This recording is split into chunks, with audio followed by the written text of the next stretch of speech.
The brilliant Mr. Peter Davison! My name is Jim, where did I go wrong? My life's a bargain basement, all the good shit's gone. Just can't hold a job, where do I belong? I thought I'd auto-cue down here for a minute. Welcome to MCM ComicCon Ireland stage. How are you? Good.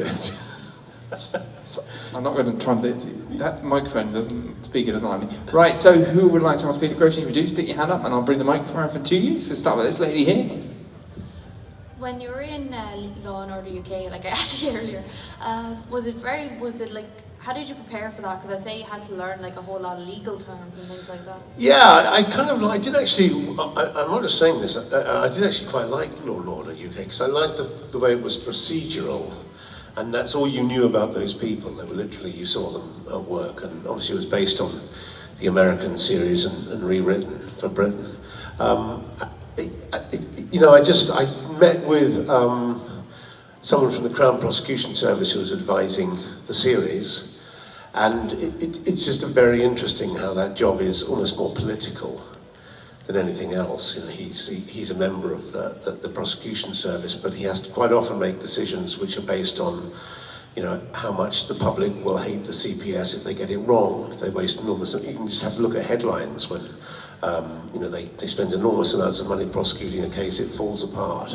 But you're still kind of obliged to seek justice. So it's a very interesting part. I'd like to have seen it made bigger because of that, because there were some very interesting conundrums, but you're very much, as you say, most of it.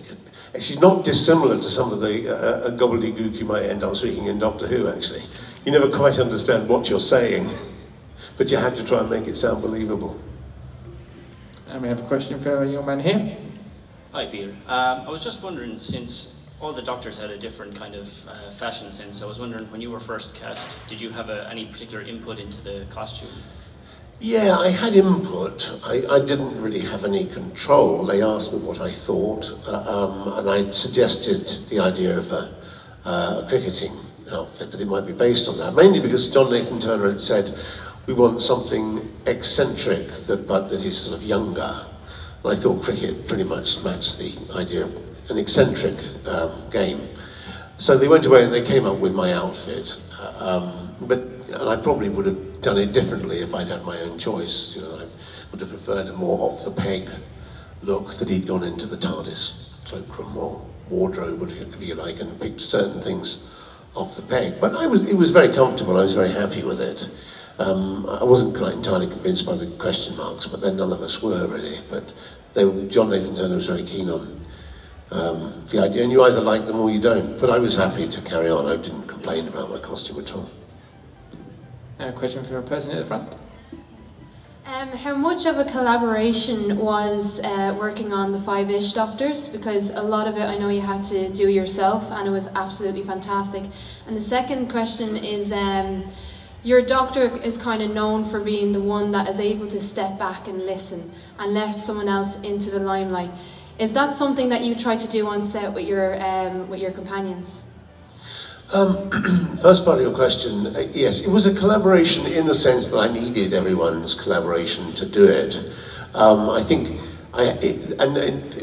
probably there was more collaboration towards the end of it than there was at the beginning. They very kindly, I said to Colin, Sylvester and Paul, you know, would you help me out with this project? And they didn't know anything about it, why would they? So it was just a mad idea that I had at that time. And as the idea grew, I think their enthusiasm for it grew, and therefore, you know, their willingness to cooperate. At the beginning, because it was a very busy year for everybody, obviously, I'd make a request to Colin, Sylvester, and to Paul, you know, can we get together on this date? And there would always be one of them that was off somewhere else, some other part of the world. So it was quite difficult, but I very much noticed a change about halfway through when they would start moving things around in order to be, you know, at the filming dates. And I couldn't have done it without them because, you know, everyone bent over backwards to do it, and we were all doing it for nothing. So it was great, and so, you know, I owe everyone who worked on it, without being paid a penny, a great deal. The second part, oh yes, stepping back. Well, it is, I mean, I do believe that the best shows are ensemble shows, even if there is a titular kind of star of the series. So, yeah, I think there was a problem. I would love them to have written better companion parts for those poor people. They were kind of dead. It was always viewed as a sort of dead-end job, the companions. You know, there were companions that escaped and moved on. Louise Jameson did. But for a lot of those companions to the early Doctors, nothing really happened with them afterwards. And I can't help feeling that was because no one had really sat down and explored the idea of what the companions could contribute, really. But yeah, I loved it when other people, because the way I look at it is if they are more involved in the program, they take part of the blame as well. And a question for a lady here. Hi Peter, you had the distinction of being the youngest Doctor until Matt Smith came along, and the Doctor is an old soul and he's hundreds and hundreds and hundreds of years old. Did you find it harder as a younger actor playing him, because obviously you wouldn't have had the same life experience as the likes of John Pertwee and what have you who'd done it? Yeah, I had a problem more in my mind, I think, that I'd grown up with older Doctors. Therefore, when I was first offered it, I thought I was very young to play the part. Strangely now, from where we are now, looking back in retrospect, I don't seem so out of place as I did at the time I played it. I feel a bit like I started a trend, really. But I don't know about whether, I mean, that's to do with what kind of actor you are rather than your life experiences, I think. You know, you have to recognize in a script all sorts of possibilities, but there are younger actors who, I'm not necessarily saying I'm one of them, but there are younger actors who can do that equally as well and sometimes better than older actors. So I'm not sure that was so much a part of it, but I do think I had fixed in my mind for a good while that I was a bit too young to play it, and that may have troubled me somewhat, especially early on. I did enjoy doing it, I loved doing it, and there was never any point where I thought, I'm too young to do this, therefore I should turn it down. It is a sort of an offer you can't refuse. So I did it, you know, but I'm not sure about the life experiences thing. I think you can, you know, everyone's life is different. A question for our young lady here in the middle. What did you have to do to audition for the Doctor? I didn't have to audition for the Doctor. Isn't that great? I just got a phone call one night. And John Nathan Turner, who I'd worked with on a series called All Creatures Great and Small, he'd been the production unit manager on that for about 6 months. And I hadn't spoken to him for probably a year and a half. And he just rang me up one night and said, Tom Baker's leaving Doctor Who. How would you feel about being the next Doctor?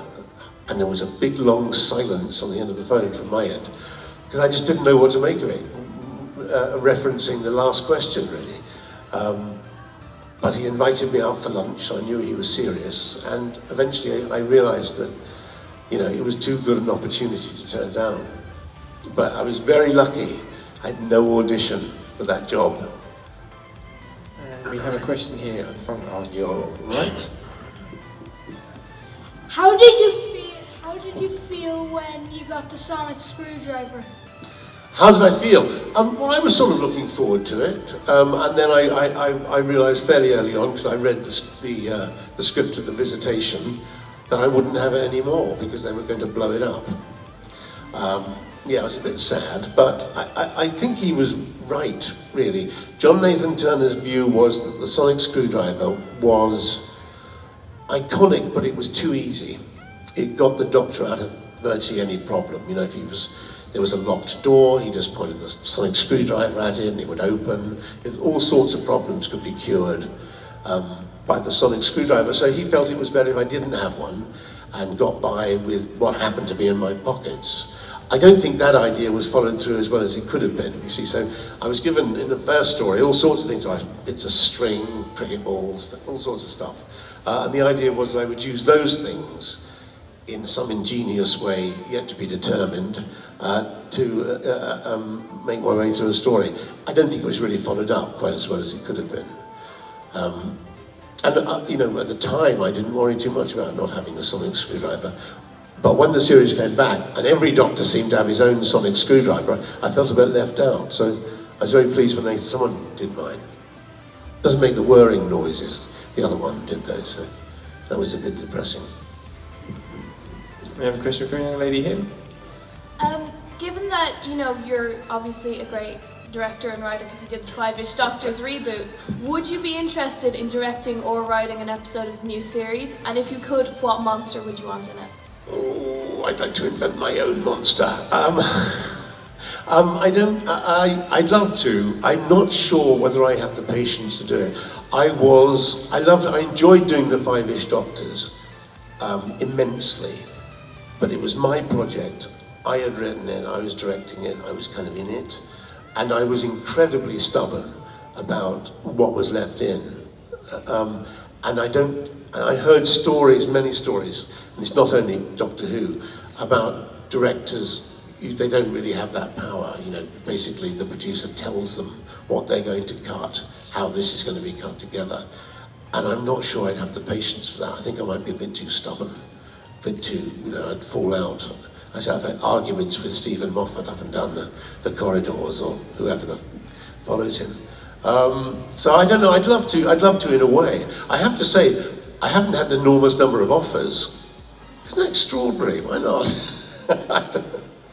Yeah, it was very hard work, but I enjoyed it, and it would be great to do something else. But if it was an episode of Doctor Who, with those strict sort of time constraints, and all the input of everybody else, I'm not sure if I'd have the patience.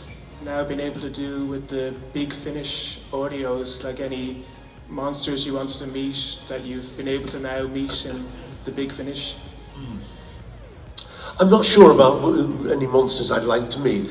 I would love to have done more stories if I'd done a fourth season. More like the Caves of Androzani stories. I think that my stories were, as all the Doctor Who stories were in those days, a bit patchy. Some of them were excellent, some of them were a bit dodgy.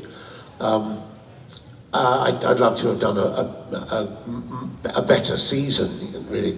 I think some of the Big Finish stories, who are written by some excellent writers, writers who've probably grown up watching the original series. I'd love to have done some of their stories, but I don't know about which monsters. I'm not up enough on the various monsters to know which ones I'd have loved to do. I was very happy for someone else to do all the work, really, and I'll just make the programme.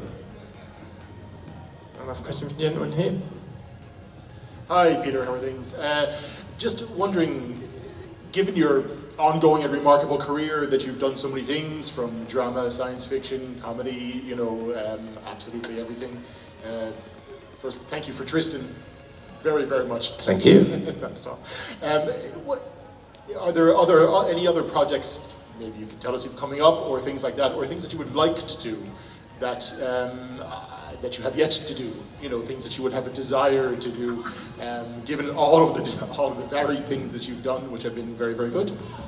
I just like to keep going, playing nice parts. So I'm finding I'm getting more picky in my old age than I ever was, and I'm quite happy to sit around and wait for something nice to come along.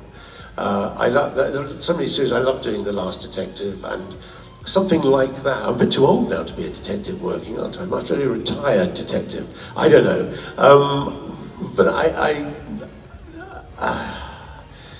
what can I say, really? I suppose I'd love to do one of those. They're very common now, aren't they? They'll probably go out the window. The Broadchurch type of series, which is a longer and more slow-paced story. But I won't know that until someone offers it to me, really. There's no great classic parts I think I'd like to give. It's too late for my Hamlet, really. My King Lear, I suppose, I could give. I seem to be moving into musicals recently. Yeah. So who knows where I might end up. I just want to keep, almost by accident, I think a lot of the things I've done have been good quality. Not because I'm in them, simply because they're good quality when I was offered them. And I'd like to keep up that sort of standard. And sometimes when you get older, especially, that means waiting around and waiting for the right part. I'll let you know when it comes along. We have a question here from this gentleman. Hi Peter, a slightly esoteric request. You mentioned musicals. I was wondering if you might be willing to lead the room in a rousing chorus of Button Moon. Oh God, Button Moon. I need a keyboard. No. We'll finish this at the end, right? We'll sing it at the end. Okay. But he asked, how did it happen? As How did it happen? Well, I did the very first TV I did was a science fiction program for ITV called The Tomorrow People, and it was directed by a man called Stan Woodward. I must at that time, I don't remember mentioning it, mention to him that I wrote songs. At that time, I was almost more hoping for a career as a songwriter than I was as an actor. As I say, that was my first television. And so I had a song contract offer. It was a terrible offer actually from EMI, where I had to provide them with 15 songs a year, 5 of which they would find acceptable, for about 500 quid. Anyway, I turned it down. But I must have told him about this, I think, because about a few years later, he rang me up and said, I'm doing this children's series, and would you like to write the theme tune? So I said, not half, yes. So I wrote and recorded Button Moon, and that was the theme tune. I still get about £5 royalty here. It's pretty impressive. We're off down at the front from a little fella here. I'm happy it's still on. What's that? Oh, hello. Sorry, say that again. I'm happy it's still on. Happy it's still on? Doctor Who. Am I happy? I'm very happy, yes. Yeah, because I always said it would come back. This is way before you were born. But people would ask, do you think the series will ever come back? And I always thought that one day somebody would get the idea to bring the series back. I never anticipated that it would come back as one of the BBC's most prestigious programs, because when we made it, it wasn't. It was very successful. I think we sold it to 39 countries, but our budget was ridiculously small, and we had to make do with some pretty dodgy effects. Mind you, that was all that was possible in those days, because we didn't really have the computer technology that you have nowadays. But yeah, I was very pleased when it came back. I was very pleased when David Tennant took over. I was very pleased when my daughter got a part in it, and I was very pleased when he married him. So that was more. What would I do without Doctor Who? I'd still be paying for my daughter. I don't mean that. It's just a joke. No, it's very good. But I loved it too. I did like the new series of Doctor Who. I thought those first seasons with Russell T Davies, I think, were brilliantly well done. And I loved the way that the people who had watched the programme, the classic series, had grown up and were now running the asylum. Really. I have a question for you, young lady down the front. If you had been asked, would you have taken part in the Doctor Who parody by Hillywood? The parody by who? Hillywood. Oh, I don't know about that. What's that? Am I being very stupid? No, there are a young couple of American ladies who've got a Doctor Who parody which features David Tennant's character. Oh, right. The Doctor. Sorry. Oh, so I didn't even know about that. But I probably would do, yeah. I have a question from this young doctor. What was your favourite episode to film along with the 5-ish Doctors? Of mine to film, I think actually it might well have been, enjoying to film might well have been Earthshock, actually, and Resurrection of the Daleks. I mean, I love doing the Dalek story.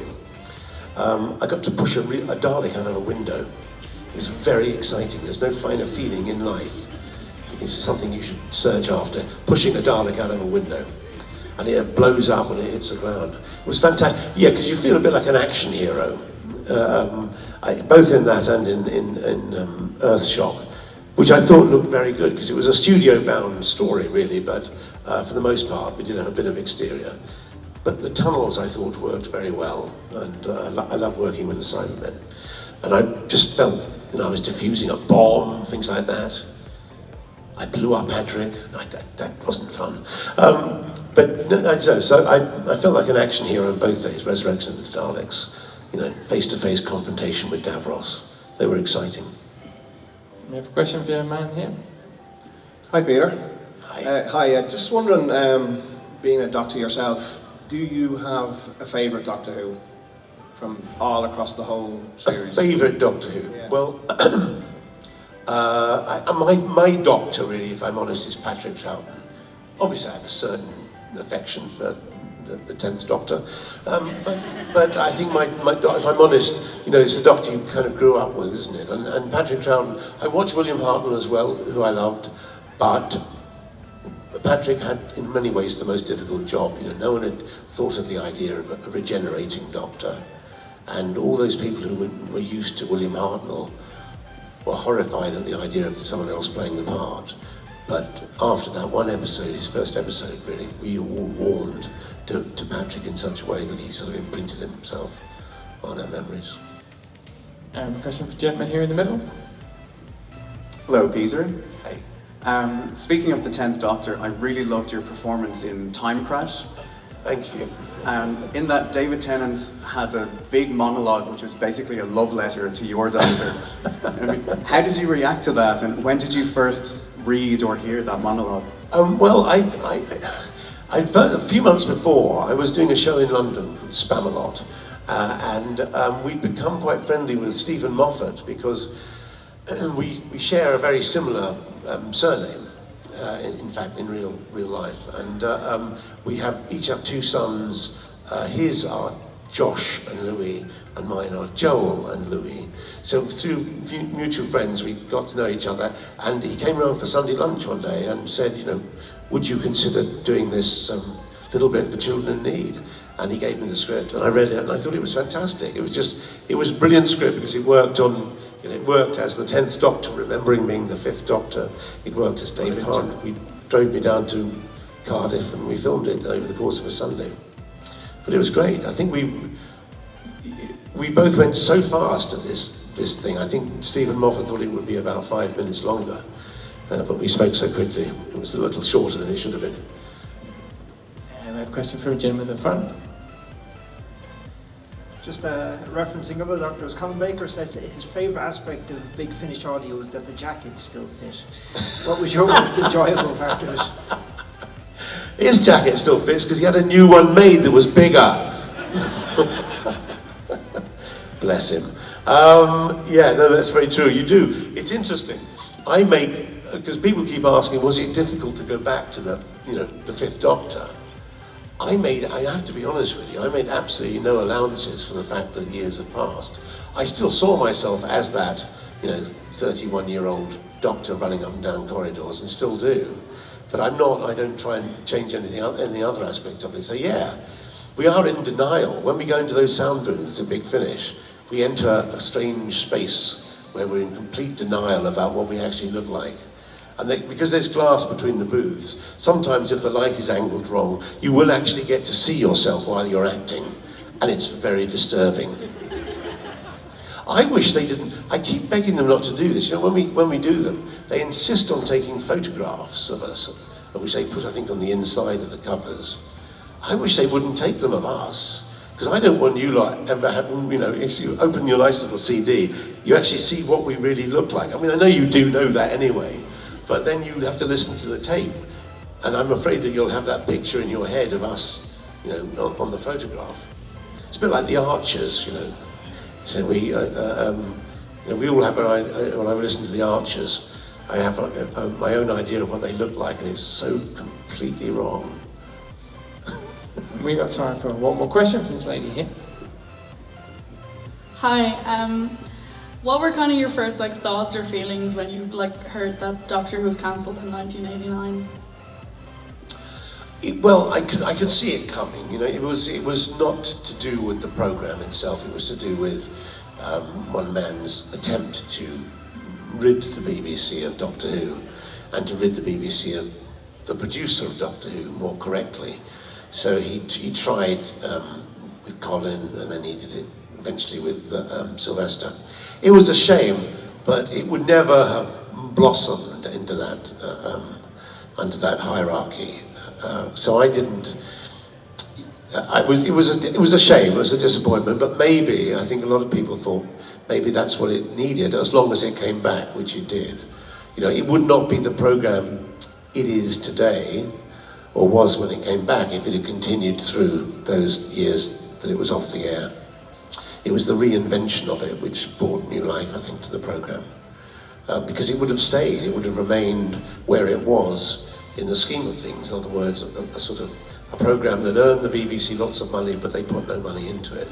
And when it came back, because it came back under Russell T Davies, who the BBC desperately wanted to work for them, it came back with a real bit of welly. So, but yeah, it was disappointing, and I thought it would. I thought there were times when I thought it would disappear, but then it was kept going not only by the fans who still supported the series and still came to conventions, still bought magazines, but also by Big Finish who carried on making the series. So, you know, it was really down to the fans that it remained alive and eventually was reborn.